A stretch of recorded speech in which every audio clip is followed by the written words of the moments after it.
What's up, guys? I'm your FoxCast. Welcome to the current episode of FoxCast Creepypasta, where today we are going to be continuing right where we left off here. So he was chased by the monster, and I see something weird sitting on, well, a toilet. So without further ado, let's get right into this, shall we? Let's go.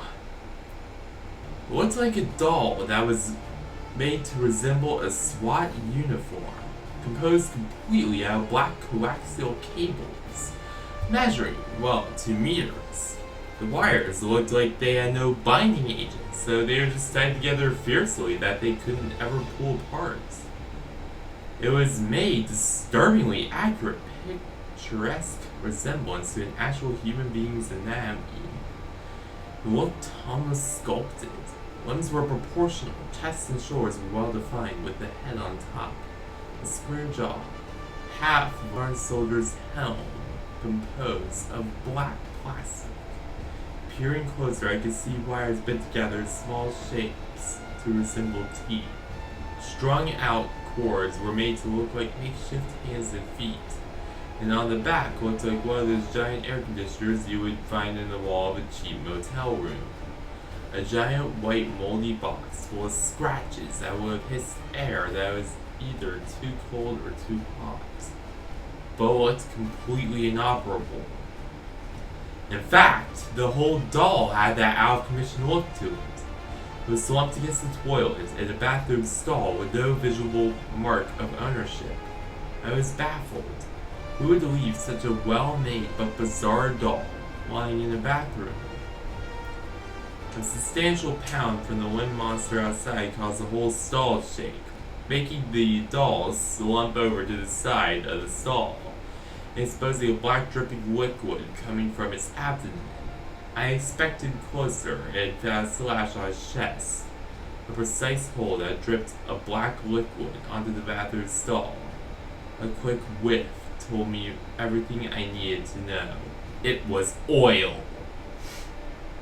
I began reconsidering dubbing this thing a doll.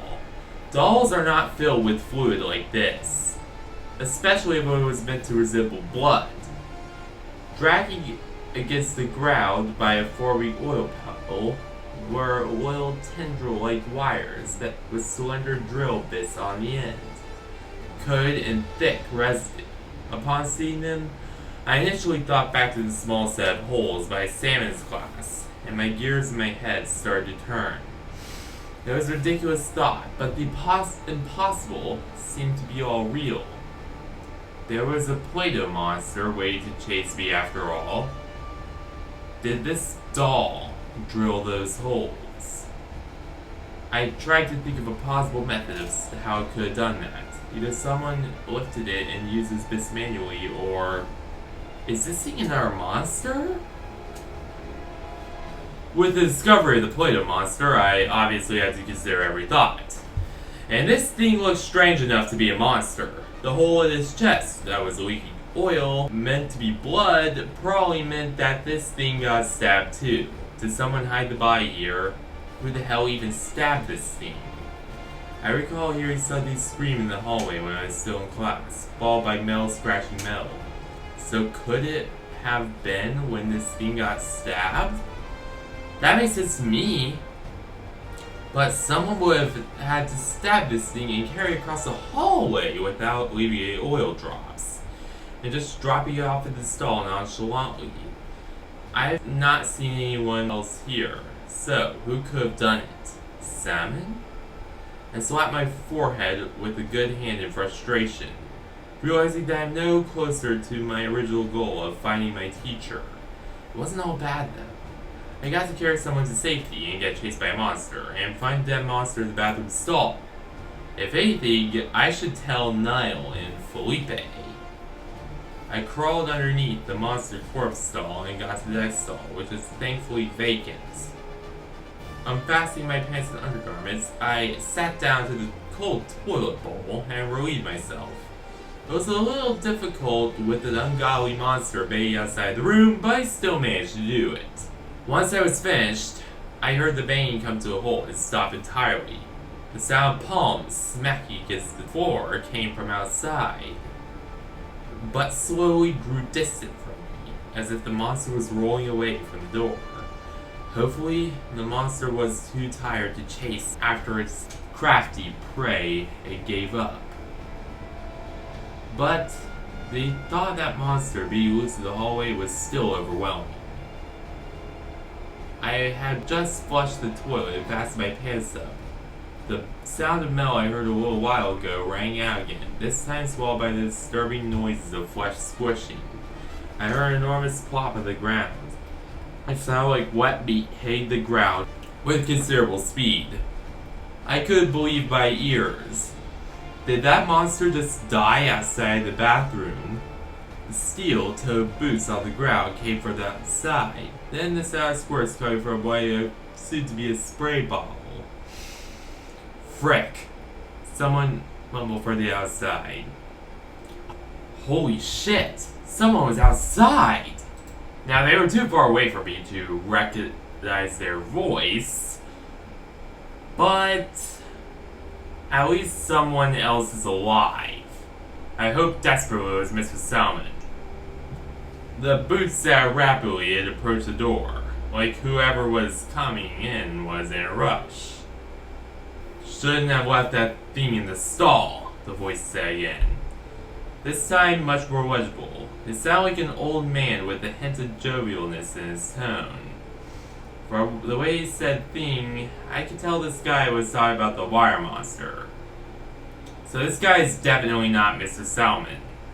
And it's most likely the guy who put that thing in the stall next to me. He subtly kicked the bathroom door open and I felt a rapid surge of discomfort. I had no idea who this guy was or how he managed to presumably kill those monsters. If he was able to kill two monsters so quickly without breaking a sweat, then who was this guy?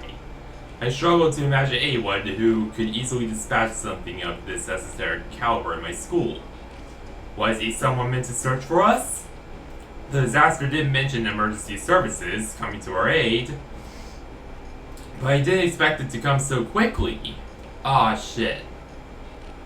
I saw the boots rush over to the unconscious kid I left on the floor and crouch down. I wasn't able to see much of this man, but I heard his boots looked like a cross between those of a soldier and some kind of eccentric boots that a glam rocker would wear. The tight laces and slim design just screamed military, but the necessary amount of glittery buckles and belts looked far too flashy for any sane military branch to supply with. I heard a grunt as the boy was lifted off the ground, and the man stood up again. My heart jumped. Where was he taking them? I heard the snapping of metal from the stall next to me, and the door creaked open. The man heaved the dead monster over his shoulder like it was nothing. Why did he want that monster? Where is he taking it? The questions swirled around my head, but was caught by something dropping to the floor. A massive sheathed blade as thick as a tree clattered to the ground, sounding like a gong once it hit the ground. I couldn't tell you what kind of sword it was. It looked way too large to be a katana, but I saw out of the curved blade. The hilts had small brown stains speckled around it, clearly blood stains. I was at a complete loss for words. Not only did this guy just slaughter a monster without breaking sweat, he's armed with a sword.